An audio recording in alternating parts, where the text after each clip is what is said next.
Hello সবাইকে। ভিডিওটা বানাচ্ছি তার একটা যথেষ্ট কারণ আছে। কালকে আমি একটা পোস্ট দেখলাম, আমার তো দেখে মাথা ঘুরে গেছে। পোস্টের পোস্টটা দেখে নয়, পোস্টের কমেন্টসটা দেখে। একটা বাচ্চা আর তার মা ভিডিও বানিয়েছে, মানে বাচ্চাটাকে কোলে নিয়ে তার মা ভিডিও বানিয়েছে আর কি।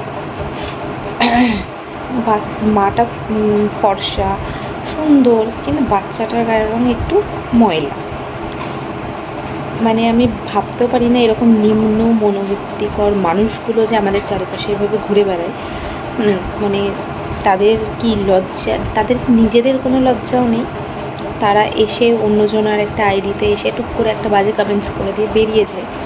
তারা দেখে না যে তাদের বয়সটা কী, বা তাদের এই কমেন্টসটা মানাচ্ছে কি না মানাচ্ছে পোস্টের সাথে। এখন তো বাচ্চাদেরকেও ছাড়ে না, মানে সোশ্যাল মিডিয়াটা এতটাই নোংরা একটা প্ল্যাটফর্ম হয়ে দাঁড়িয়েছে।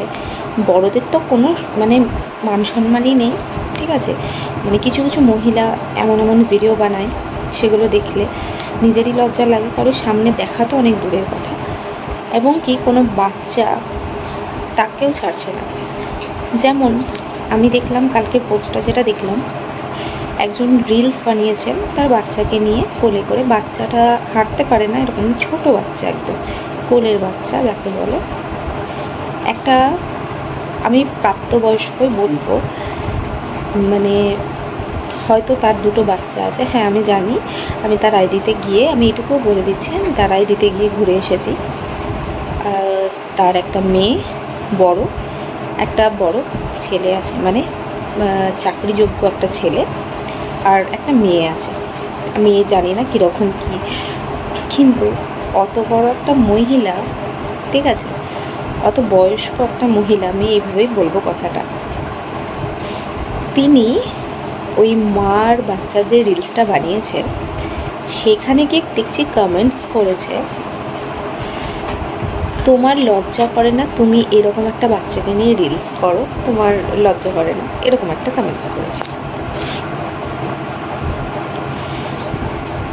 এবার আমি বলি কমেন্টসটা করার ওনার উদ্দেশ্য কেন। উনি আবার আরও একটা কমেন্টস করেছে, তোমার এরকম কালো বাচ্চাকে নিয়ে রিলস বানাতে বা ক্যামেরার সামনে আসতে তোমার লজ্জা করে না? হায় রে ভগবান, বাচ্চাটা কানা হোক খোড়া হোক, তার মায়ের কাছে সে অপূর্ব, আমি এইটুকু তো মনে করি, ঠিক আছে। তা বলে তাকে সমাজের সামনে আনবো না আমি? এটা কোনো কথা হলো? কি বিবেক নিয়ে সে কমেন্টসটা করেছে আমি জানি না। তার নিজের কোনো লজ্জা শরম আছে বলে তো আমার মনে হয় না যে এরকম একটা কমেন্টস করেছে। তো একটা মায়ের কাছে তার সন্তান যেরকমই হোক না কেন সে সুন্দর। এই কমেন্টসটা আমি জানি মানে 100-এর মধ্যে 80% মানুষ আমার এই কথাটাকে অবভিয়াসলি মানে সাপোর্ট করবে, ঠিক আছে। মানে এরকম মনোবৃত্তির মানুষ যদি চারপাশে ঘুরে বেড়ায়, মহিলাটার একবারও এইটা মনে হলো না যে আমাকে সবাই কীরকম এই কমেন্টসটা দেখে কীরকম ভাববে, তাই না? বা এইটুকু মনে হলো না যে যাকে আমি কমেন্টসটা করছি, যার বাচ্চাকে এরকম কটু কথা বলছি, তার মায়ের মনের অবস্থা কীরকম, তার মায়ের কতটা খারাপ লাগবে, কতটা কষ্ট হবে, এইটুকু তার মনে হলো না? মানে আমার সত্যি আর কিছু বলার নেই। এরকম মানুষ অবশ্যই ভিডিওটা যে কমেন্টসটা করেছে আর কি পোস্টে, তার কাছে অবশ্যই ভিডিওটা পৌঁছবে আমি জানি, কারণ তিনি দেখতে পাবেন আমাকে অবশ্যই, ঠিক আছে। তারপরে দেখব তিনি আমার পোস্টে এসে কী কমেন্টস করে, কী নোংরা কমেন্টস করে, ঠিক আছে। আর ওনার হয়তো ওরকম ক্যারেক্টারটাই ওরকম যে উনি সবারই মানে আইডিতে গিয়ে এরকম খুঁজে তাকে কথা শোনায়। আবারও বলছি, এরকম মানুষজনের থেকে দূরেই থাকা ভালো।